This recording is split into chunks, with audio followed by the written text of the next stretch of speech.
Assalamualaikum warahmatullahi wabarakatuh. Hai anak-anak, apa kabar semuanya? Semoga sehat ya. Nah, kembali lagi pada pembelajaran sejarah kebudayaan Islam. Nah, sebelum memulai pelajaran lebih lanjut, alangkah baiknya jika kita berdoa terlebih dahulu. Nah, sebelum lanjut ke materi selanjutnya, kira-kira ada yang ingat nggak minggu lalu kita belajar tentang apa? Nah, minggu lalu kita belajar tentang Khulafaur Rasyidin. Nah, siapa sih yang disebut Khulafaur Rasyidin itu? Jadi, Khulafaur Rasyidin itu adalah sahabat-sahabat Nabi, yaitu Abu Bakar As-Siddiq, Umar bin Khattab, Utsman bin Affan, dan juga Ali bin Abi Thalib. Nah, kali ini kita akan membahas materi selanjutnya, yaitu terkait dinasti Umayyah. Nah, kira-kira ada yang tahu nggak bagaimana sih dinasti Umayyah itu berdiri, atau siapa sih yang mendirikan dinasti Umayyah itu? Nah, selanjutnya yaitu terkait bagaimana sih sejarah berdirinya kekhalifahan Bani Umayyah ini. Nah, kan Ibu jelaskan ya. Jadi sejarah berdirinya kekhalifahan Bani Umayyah ini tidak lepas dari masa krisis pada pemerintahan Khulafaur Rasyidin. Setelah Ali bin Abi Thalib wafat, estafet kekhalifahan Islam digantikan oleh putranya, yaitu yang bernama Hasan bin Ali bin Abi Thalib. Nah, namun pada tahun 660 Masehi, Hasan undur diri dari kekhalifahan. Nah, hal inilah yang menyebabkan khilafah kaum muslim dipegang oleh Muawiyah.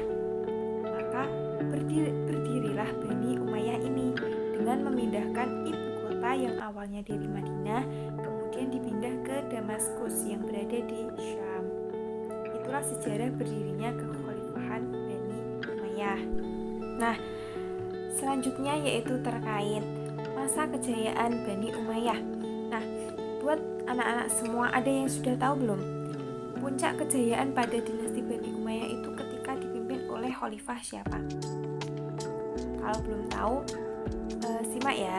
Jadi pada masa dinasti Umayyah ini, puncak kejayaan itu berada pada Khalifah Walid bin Abdul Malik.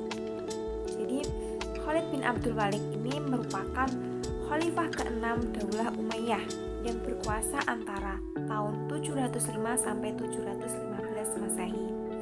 Nah, kemajuan yang dicapai pada masa Bani Umayyah ini di bawah pemerintahan Walid I dapat dilihat pada beberapa bidang. Di antaranya itu meluasnya wilayah kekhalifahan. Yang kedua itu dapat dilihat dari pembangunan berbagai infrastruktur dan fasilitas umum. Nah, itu merupakan puncak keemasan atau kejayaan pada masa dinasti Umayyah. Nah, sedangkan khalifah Bani Umayyah ini berkuasa selama 90 tahun. Nah, kalau itu tadi merupakan puncak kejayaan pada masa dinasti Umayyah.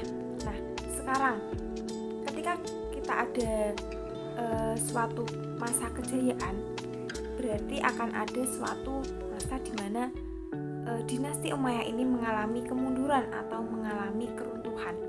Nah, kemunduran dinasti Umayyah ini terjadi pada abad ke-8 yang disebabkan oleh beberapa faktor, diantaranya yaitu yang pertama, perang saudara antara sesama Bani Umayyah. Faktor yang kedua yaitu konflik antara Qais dan Yaman. Yang ketiga yaitu diskriminasi terhadap kaum Mawali. Yang keempat yaitu pemberontakan Bani Abbasiyah. Nah, keempat itu merupakan faktor yang menjadikan kemunduran Bani Umayyah. Sebenarnya apa sih ibrah atau hikmah dari mempelajari sejarah dinasti Umayyah ini? Yang pertama, kita harus berlaku adil dalam segala hal dalam kehidupan kita. Kedua, kita harus berakhlak mulia dan tidak sombong. Yang ketiga, kita tidak boleh rakus dan tamak terhadap kekuasaan. Selanjutnya yaitu tugas individu. Sampai sini dulu materi pada pertemuan kali ini. Selanjutnya bisa dibaca ulang di buku pegangan siswa. Terima kasih buat anak-anak semua. Sekian dari Ibu. Wassalamualaikum.